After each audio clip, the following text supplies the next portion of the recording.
উপস্থিত সম্মানিত মুআজ্জাজ মুসল্লিয়ান কিরাম, অত্র এলাকার মান্যগণ্য ব্যক্তিবর্গ, পর্দার আড়ালে অবস্থানরত সম্মানিতা মা ও বোনেরা,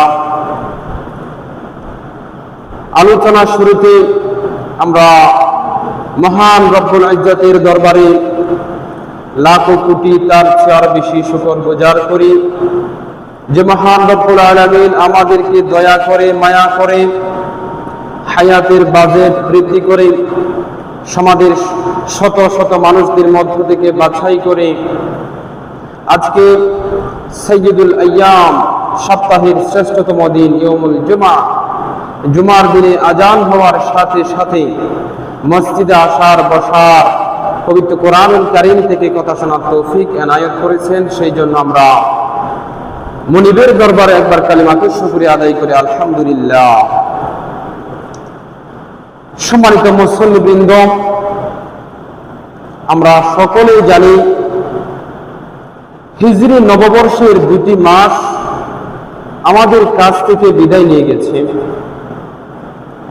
যে 2টি মাস আমাদের কাছ থেকে বিদায় নিয়ে গেছে সেই 2টি মাসের নাম হচ্ছে মুহররম আর সফর।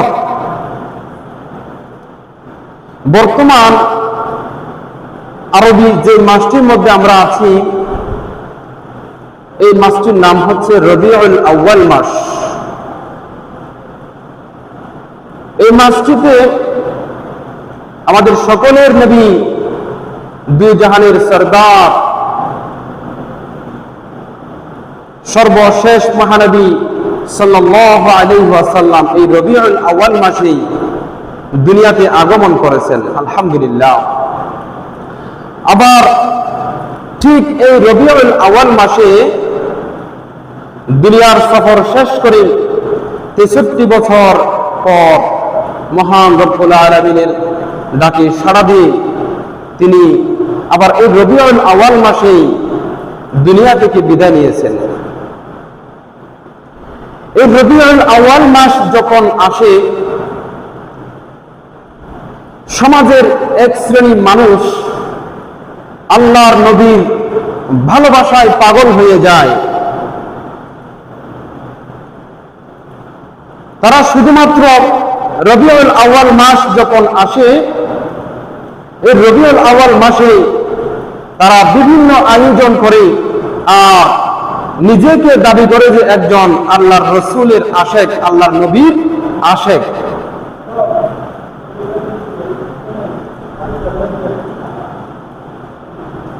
এই রবিউল আউয়াল মাসে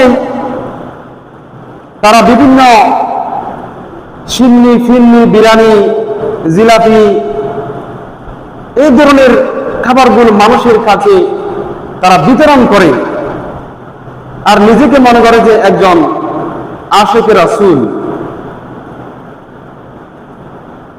এই জাতীয় কাজগুলোর মধ্য দিয়ে নিজেকে একজন আশেকে রাসূল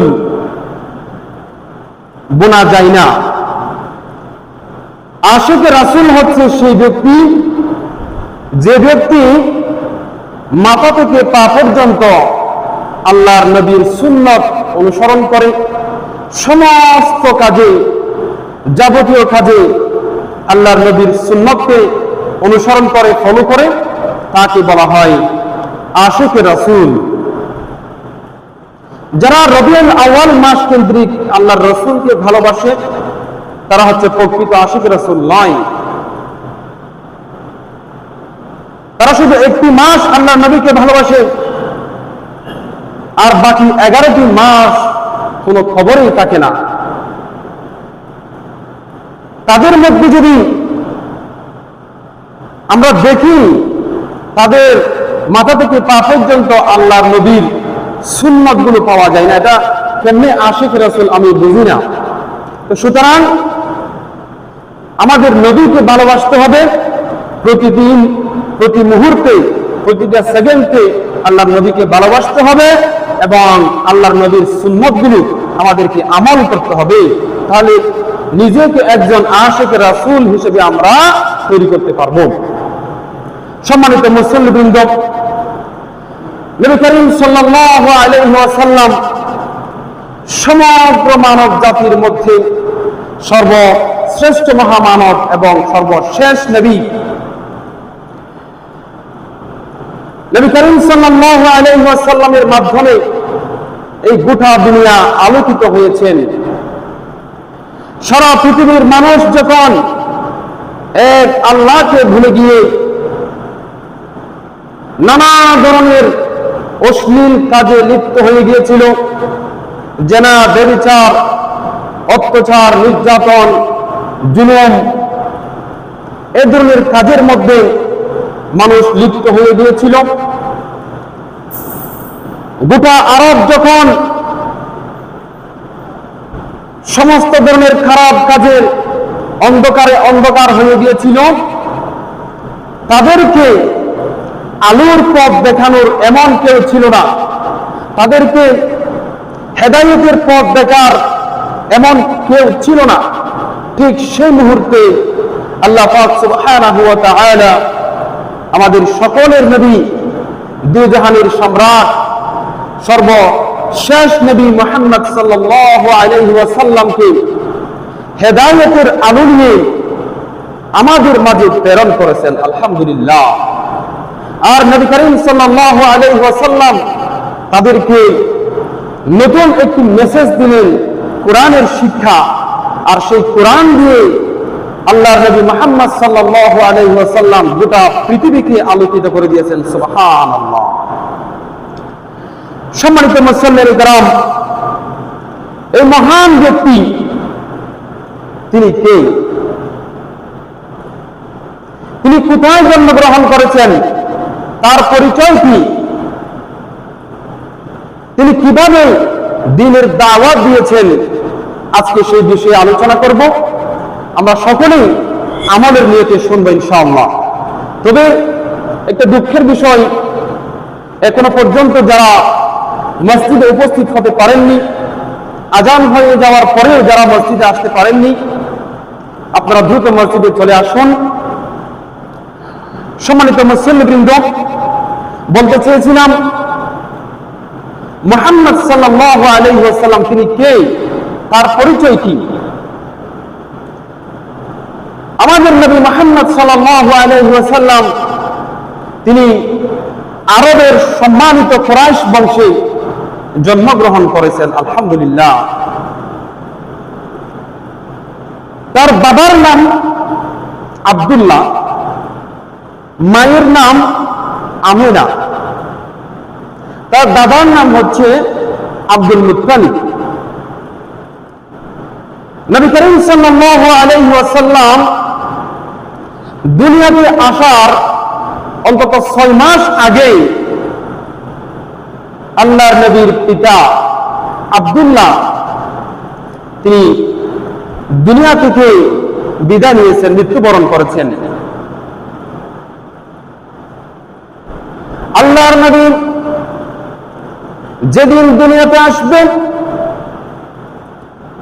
মায়ের প্রসবের যন্ত্রণা বেড়ে গেছে। আল্লাহর নবী দুনিয়ার মধ্যে যেদিন আসলেন, যেদিন আল্লাহর নবী জন্মগ্রহণ করেছেন, তার দাদা আব্দুল মুত্তালিব মুহাম্মদ সাল্লাল্লাহু আলাইহি ওয়াসাল্লামকে দেখতে আসলেন। পূর্ণিমার চাঁদের মতো চেহারা, ফুটফুটে সুন্দর একজন ছেলে। তাকে দেখে অত্যন্ত খুশি হয়ে গেলেন দাদা আব্দুল মুত্তালিব। আর দাদা আব্দুল মুত্তালিব নবী করিম সাল্লাল্লাহু আলাইহি ওয়াসাল্লামকে একটি সুন্দর নাম দিলেন। সেই নামটি হচ্ছে মুহাম্মদ। আমাদের নবীর নাম কি দিলেন? মুহাম্মদ।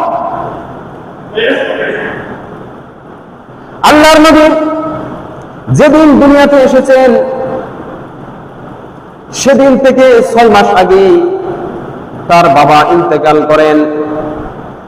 তার দুটি মা চোখের পানি ছেড়ে দিয়ে তিনি মনে মনে বলতেছেন, এই যে সুন্দর পূর্ণিমার চাঁদের মতো একজন শিশু, আজকে তাকে দেখে সবচেয়ে যিনি বেশি খুশি হতেন সেই ব্যক্তি দুনিয়ার মধ্যে বেঁচে নাই। এই যে ছোট্ট শিশু পূর্ণিমার চাঁদের মতো চেহারা, তাকে দেখে সবচেয়ে যে ব্যক্তি বেশি খুশি হতেন সেই ব্যক্তি আজকে দুনিয়ার মধ্যে নাই। তিনি 6 মাস আগে দুনিয়া থেকে বিদায় নিয়ে আল্লাহর ডাকে সাড়া দিয়ে চলে গেছেন। নবীজি আমিনার কোলে লালন পালন করছেন। সব মিলে আমাদের নবী মুহাম্মদ সাল্লাল্লাহু আলাইহি ওয়াসাল্লাম মায়ের 2 বছর সেবা যত্ন পেয়েছেন। এরপরে 2টা বছর পরেও নবীজির আম্মা জান দুনিয়া থেকে বিদায় নিয়ে গেছেন। আমাদের নবী জনমের মতো এতিম হয়ে গেল। একদিকে বাবাও ইন্তেকাল করলেন, আবার 2 বছর পর মাও ইন্তেকাল করলেন। এখন নবীজি জনমের মতো এতিম হয়ে গেলেন। নবীজির লালন পালনের দায়িত্ব কে নেবে? দাদা আব্দুল মুত্তালিব বলল, মুহাম্মদের লালন পালনের দায়িত্ব আমি নেব। দাদা আব্দুল মুত্তালিব বুড়া মানুষ, যতটুকু পারেন নবীজিকে সাহায্য সহযোগিতা করেছেন। এভাবে দাদা আব্দুল মুত্তালিবের কাছে নবীজি আস্তে আস্তে বড় হচ্ছেন। ঠিক 2 বছর পরে আবার দাদা আব্দুল মুত্তালিব ইন্তেকাল করলেন। একদিকে বাবাও নাই, মাও নাই, দাদার জোরে তিনি আস্তে আস্তে বড় হচ্ছেন। 2 বছর পরে আবার দাদাও ইন্তেকাল করলেন। এরপরে আল্লাহর নবী মুহাম্মদ সাল্লাল্লাহু আলাইহি ওয়াসাল্লাম তার একজন চাচা ছিল আবু তালেব। সে বলল, মুহাম্মদের লালন পালনের দায়িত্ব আমি নেব, তার যা কিছু প্রয়োজন আমি ব্যবস্থা করে দেব। মুহাম্মদকে ঘরে নিয়ে আসলেন, আবু তালিবের ঘরে নিয়ে আসলেন। আর মুহাম্মদ সাল্লাল্লাহু আলাইহি ওয়াসাল্লাম চাচা আবু তালিবের ঘরে আস্তে আস্তে বড় হচ্ছেন।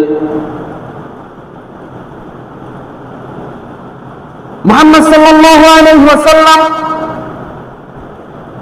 ওই সময় 8 বছর বয়স, তার মাত্র 8 বছর বয়স। 8 বছর বয়সের মধ্যে তার বাবাও চলে গেলেন, মাও চলে গেলেন, দাদাও চলে গেলেন। নবীজি জনমের মতো আমাদের কাছ থেকে এতিম হয়ে গেল।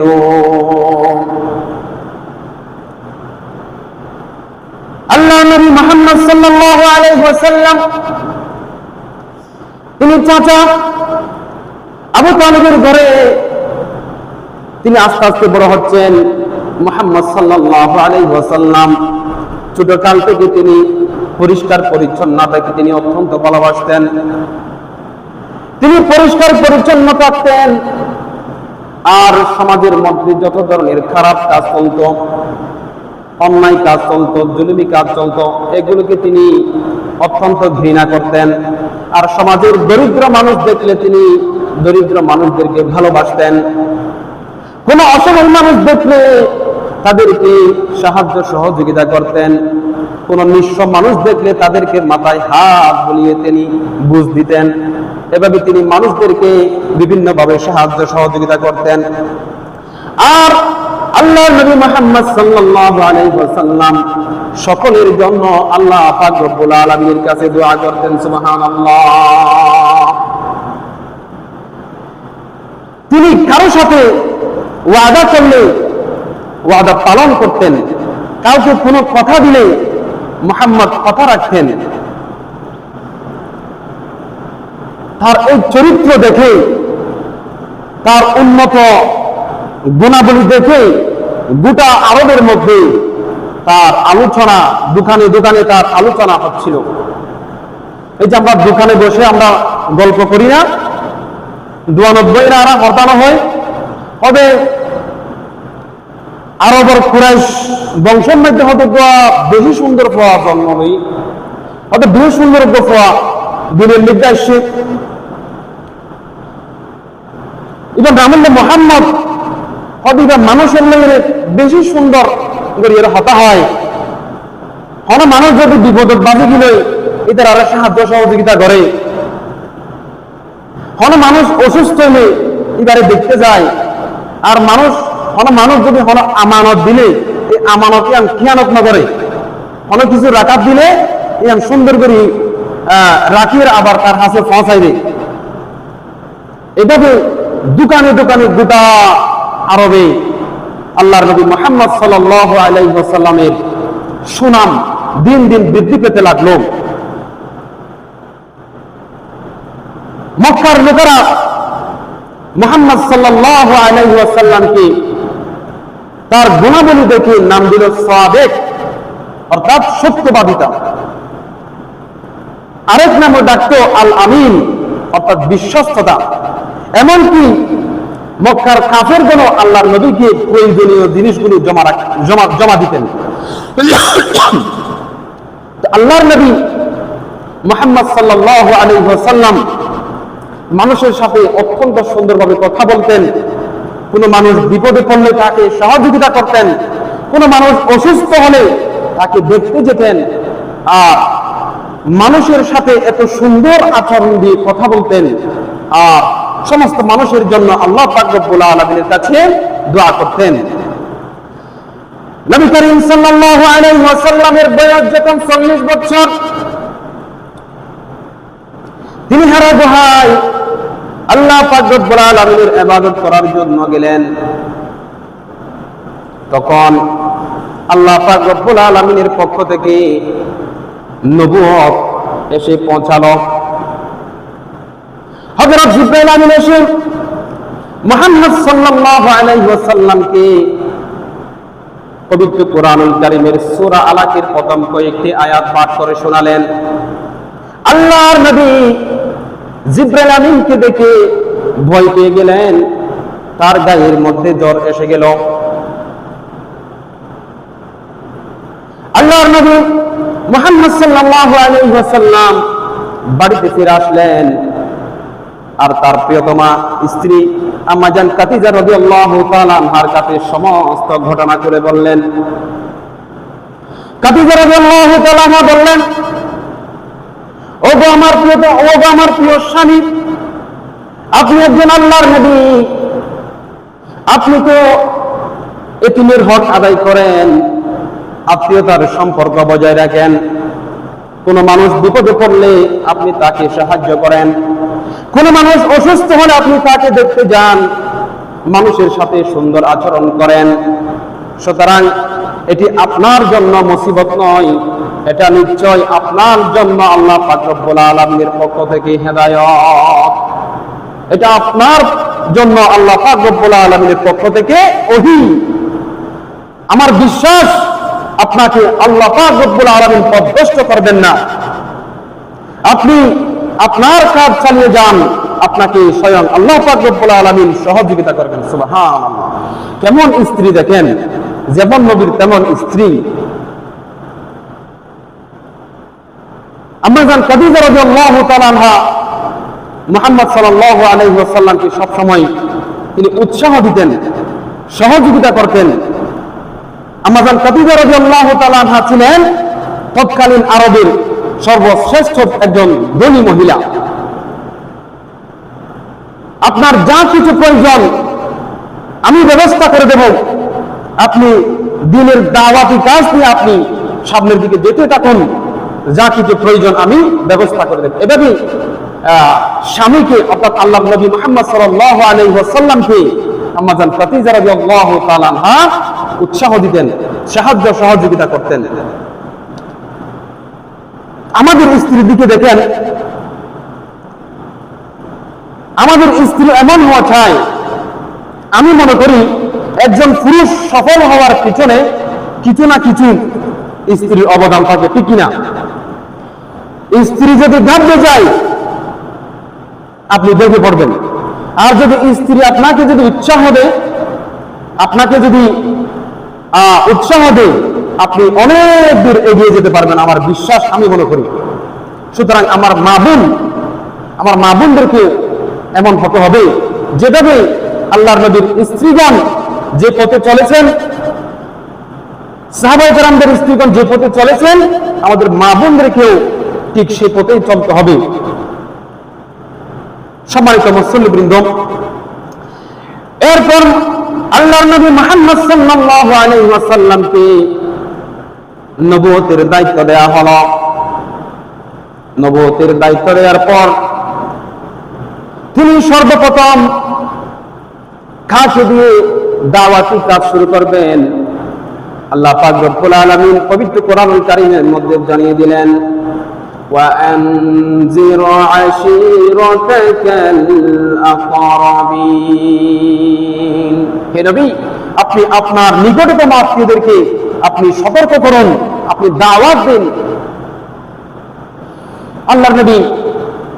আল্লাহ নবীর কাছে যখন এই আয়াতটি নাযিল হলো, তখন তিনি মনে করলেন আগে দাওয়াতি কাজ আমার বাড়ি থেকে শুরু করলে ভালো হয়। এই কথা চিন্তা করে আল্লাহর নবী মুহাম্মদ সাল্লাল্লাহু আলাইহি ওয়াসাল্লাম সর্বপ্রথম আম্মা জান খাদিজা রাদিয়াল্লাহু তাআলা আনহার কাছে গেলেন। আর তার কাছে গিয়ে বললেন, আজকে তোমার কাছে আমি এসেছি একটি দাওয়াতি কাজ নিয়ে, এই কালিমার দাওয়াত নিয়ে তোমার কাছে এসেছি। তখন আম্মা জান খাদিজা রাদিয়াল্লাহু তাআলা আনহা কোনো ধরনের দ্বিমত পোষণ করলেন না, বললেন, ওগো আমার প্রাণের স্বামী, আপনার কাছে দীর্ঘ বছর আপনার সাথে আমি সংসার করেছি। আমি প্রথম দিকে আপনি লক্ষ্য করেছি আপনি মানুষের সাথে কত সুন্দর আচরণ করেন, কোনো দিন আমার সাথে ঝগড়া করেননি, কোনো দিন আমার সাথে রাগ করেননি, কোন মানুষ বিপদে পড়লে তাকে সাহায্য করেন, আপনি আত্মীয়তার সম্পর্ক বজায় রাখেন, এতিমদের হক আদায় করেন, নিঃস্ব মানুষদেরকে আপনি সান্ত্বনা দেন। আমি প্রথম দিকে মনে করেছি এটা একজন সাধারণ মানুষের পক্ষে সম্ভব নয়, নিঃসন্দেহে আপনি আল্লাহ পাক রব্বুল আলামিনের পক্ষ থেকে প্রেরিত নবী এবং রাসূল। আম্মা জান খাদিজা রাদিয়াল্লাহু তাআলা আনহা কোন ধরনের দ্বিমত পোষণ করলেন না, সাথে সাথে কালিমা পড়ে আল্লাহর নবীর হাতে হাত রেখে তিনি মুসলমান হয়ে গেলেন। সুবহানাল্লাহ। এরপর আল্লাহর নবী মুহাম্মদ সাল্লাল্লাহু আলাইহি ওয়াসাল্লাম দাওয়াত নিয়ে হযরত আবু বকর সিদ্দিক রাদিয়াল্লাহু তাআলা আনহুর কাছে গেলেন। আবু বকরের কাছে গিয়ে বলল, হে বন্ধু, আবু বকর মুহাম্মদ সাল্লাল্লাহু আলাইহি ওয়াসাল্লাম বন্ধু ছিল, গিয়ে বলল, হে বন্ধু, তোমার সাথে বাল্যকাল থেকে আমি সমস্ত কাজ করে আসছি, একসাথে খেলাধুলা করেছি, আজকে তোমার কাছে একটি কালিমার দাওয়াত নিয়ে এসেছি, তুমি গ্রহণ করবা নাকি? হযরত আবু বকর সিদ্দিক রাদিয়াল্লাহু তাআলা আনহু বললেন, ওগো আমার বন্ধু মুহাম্মদ, তোমার সাথে বাল্যকাল থেকে আমি খেলাধুলা করেছি, একসাথে চলাফেরা করেছি, আমি প্রথম দিকে মনে করেছি যে তুমি মানুষের সাথে এত সুন্দর ব্যবহার করো, এত সুন্দর আচরণ করো, আমি একজন বন্ধু, আমার সাথে তুমি কোনোদিন রাগ করনি, আমার সাথে তুমি কোনোদিন আমি যে মনে কষ্ট পাবো এমন কথা তুমি কোনোদিন বলনি। আমি প্রথম দিকে মনে করেছি এটা কোনো সাধারণ মানুষের পক্ষে সম্ভব নয়, নিঃসন্দেহে তুমি আল্লাহ পাক রব্বুল আলামিনের পক্ষ থেকে প্রেরিত রাসূল। তিনিও এই যে বন্ধু মুহাম্মদের হাতে হাত রেখে তিনিও কালিমা পড়ে মুসলমান হয়ে গেলেন। সুবহানাল্লাহ। এভাবে তিনি তার চাচাতো ভাই হযরত আলী রাদিয়াল্লাহু তাআলা আনহুর কাছে দাওয়াত নিয়ে গেলেন। তিনিও কোন ধরনের দ্বিমত পোষণ করেননি, তিনিও কালিমা পড়ে ইসলাম ধর্ম গ্রহণ করে নিলেন। এরপরে তিনি পালক পুত্র যায়েদ ইবনে হারেসার কাছে গেলেন। যায়েদ ইবনে হারেসা সে বলল, ইয়া রাসূলুল্লাহ, ইয়া হাবিবাল্লাহ, আমি আপনার একজন পালক পুত্র, আপনার ঘরে কাজ করি, এই যে এতদিন ধরে আপনার ঘরে আমি কাজ করছি, আপনার একজন পালক পুত্র, আমাকে রাগ করে আপনি একটা কথাও বলেননি, নিঃসন্দেহে আপনি একজন আল্লাহর নবী। তিনিও কালিমা পড়ে মুসলমান হয়ে গেলেন। সুবহানাল্লাহ। এই যে আমাদের ঘরের মধ্যে আমরা কাজের লোক রাখি না, আমরা কাজের লোককে কত ঝাটকি মারি, কত বকা দিই, কত গালিগালাজ করি, ঠিক মতো এটা করে নাই, সেটা করে নাই, ঠিক মতো কাজ করে নাই, এগুলো মুঠেও ভালো না। আল্লাহ নবী মুহাম্মদ সাল্লাল্লাহু আলাইহি ওয়াসাল্লাম কাজের লোক ছিল, পালক পুত্র ছিল, দাসী ছিল, তাদেরকে কোনোদিন ঝাটকি দিয়ে কথা বলেননি, রাগ করে কথা বলেননি, মনে কষ্ট পায় এমন কথা বলেননি। সে হচ্ছে মুহাম্মদ সাল্লাল্লাহু আলাইহি ওয়াসাল্লাম। আমাদেরকে প্রতিটি কাজে মুহাম্মদ সাল্লাল্লাহু আলাইহি ওয়াসাল্লামকে অনুসরণ করতে হবে। এভাবে তিনি যত নিকটতম আত্মীয় স্বজন আছে তাদের প্রত্যেককে দ্বীনের দাওয়াত দিলেন, তারা সকলেই দ্বীনের দাওয়াত কবুল করলেন, আলহামদুলিল্লাহ। এরপরে তিনি মক্কার আশেপাশে সাধারণ যত মানুষ আছে তাদের কাছে দ্বীনের দাওয়াত হয়ে গেলেন। তাদেরকে আল্লাহ পাক রব্বুল আলামিনের পক্ষ থেকে যে কোরআনের আয়াতগুলো পড়ে শোনানো হতো, ওহীগুলো আসতো, সেই কোরআনের আয়াতগুলো তাদেরকে পাঠ করে শোনাতেন, তাদেরকে কালিমার দাওয়াত দিতেন, তাদেরকে ইসলামের কথাগুলো বলতেন, দ্বীনের দাওয়াত তাদেরকে বুঝিয়ে দিতেন, কোরআনের আয়াতগুলো তাদেরকে শোনাতেন। কিন্তু মক্কার লোকেরা আল্লাহর নবীর দাওয়াত গ্রহণ করল না, আরো মুহাম্মদ সাল্লাল্লাহু আলাইহি ওয়াসাল্লামের বিরোধিতা শুরু করে দিল। নাউযুবিল্লাহ। আল্লাহর নবী যখন মক্কার মানুষদের কাছে দ্বীনের দাওয়াত নিয়ে গেলেন, তখন মুহাম্মদকে বলল পাগল, কবি, গণক, এ ধরনের তকমা দিত। মুহাম্মদ সাল্লাল্লাহু আলাইহি ওয়াসাল্লামের বিরুদ্ধে ষড়যন্ত্র শুরু করে দিয়েছে। সারা বছর দাওয়াত দেওয়ার পরও কোন মানুষ ইসলাম গ্রহণ করল না। তিনি চিন্তা করলেন মক্কার মধ্যে মুসলিমে কয়েকজন মানুষ ইসলাম ধর্ম গ্রহণ করেছে, এখানে আর মানুষ ইসলাম ধর্ম গ্রহণ করবে না। তিনি চিন্তা করলেন আমি এখান থেকে আমি দ্বীনের দাওয়াত নিয়ে, ইসলামের দাওয়াত নিয়ে আমি তাইফে চলে যাব। আল্লাহর নবী মুহাম্মদ সাল্লাল্লাহু আলাইহি ওয়াসাল্লাম দ্বীনের দাওয়াত নিয়ে, ইসলামের দাওয়াত নিয়ে তাইফের উদ্দেশ্যে রওনা করলেন। সাথে ছিল পালক পুত্র যায়েদ ইবনে হারেসা রাদিয়াল্লাহু তাআলা আনহু। তিনি মনে মনে চিন্তা করলেন তাইফের লোকেরা যদি ইসলামের কালিমার পতাকা তলে আসে, ইসলাম ধর্ম গ্রহণ করে, আমি তাদেরকে নিয়ে সেখানে একটি আল্লাহর ঘর মসজিদ নির্মাণ করব। এই উদ্দেশ্যে তিনি তাইফের বড় বড় যে নেতা নেতৃবৃন্দ আছে তাদেরকে তাওহীদের দাওয়াত দিলেন, কালিমার দাওয়াত দিলেন। তারা আল্লাহর নবীর দাওয়াত কবুল করল না, আল্লাহর নবীর দাওয়াত গ্রহণ করল না। তারা বলল এখান থেকে চলে যাও।